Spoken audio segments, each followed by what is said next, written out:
My name is Sally, and I'm a genetic counselor. First of all, congratulations on your pregnancy. I know this can be a time of high excitement as well as anxiety, and we've made a series of videos to try and help give you information about the types of conditions to consider during your pregnancy and the testing that may be able to identify whether or not your baby is at higher risk for one of these conditions or not. The first video will focus in on chromosomes, who's at risk for chromosome problems, and the different types of chromosome problems that can occur. There should be 23 pairs of chromosomes. One of each pair comes from the mom, the other comes from the dad. They have the genes and DNA that make up who we are and how we're going to look and function. The first 22 pairs are the same in men and women. The last pair of chromosomes are the sex chromosomes. 2 X's for a girl. Boys have 1 X chromosome and 1 Y chromosome. As the egg and sperm are created, the chromosomes have to divide. Therefore, they'll start out with 46 chromosomes, but as they mature, the chromosomes will line up in the center of the egg or sperm and split in half, so that the resulting egg and sperm have 23 chromosomes, or only one of each pair. This way, you'll be back to a baby that has the correct number of chromosomes, which is 46. However, there are times that when those egg and sperm are maturing, they don't line up properly, and therefore you may get extra or missing chromosomes in the egg or sperm that would then be an extra or missing chromosome in the baby.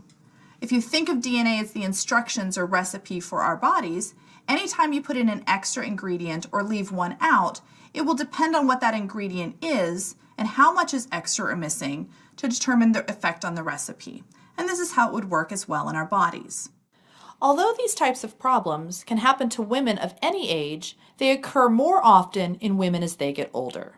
One of the most common chromosome conditions is called Down syndrome. It's also referred to as trisomy 21. Tri meaning 3, somy meaning chromosomes. So there are 3 copies of chromosome 21.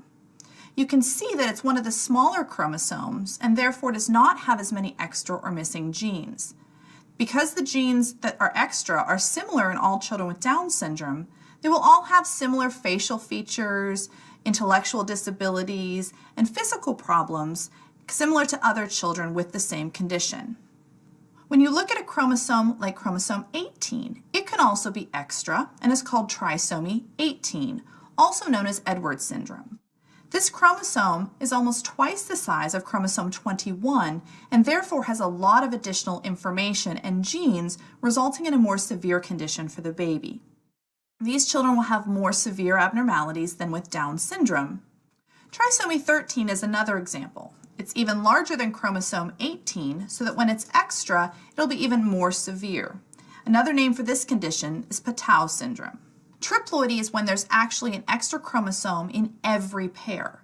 Therefore, the child would have 69 chromosomes instead of 46. This often occurs by a different fashion where 2 sperm fertilize 1 egg.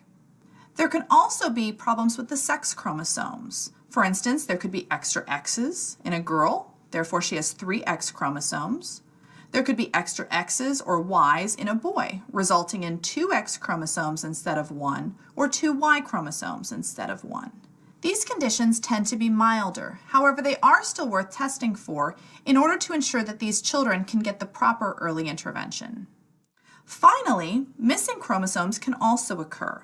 The majority of these will miscarry, as most babies need 2 copies of every chromosome in order to survive. The exception is with the X chromosome. As we said, boys have 1 X chromosome and 1 Y chromosome, so females can survive with 1 X as well. However, because they're used to having 2 X chromosomes, it will have some effects on the pregnancy and be something that you'd want to assess for as well. So thank you for viewing this video. There are other videos in the series to help answer more of your questions, but also please remember to go to your doctor or healthcare provider to figure out what tests may be appropriate for you. You can also find more information on panoramatest.com.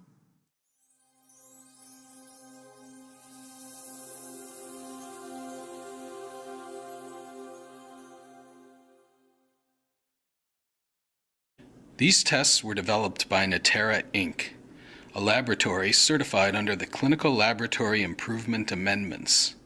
These tests have not been cleared or approved by the U.S. Food and Drug Administration.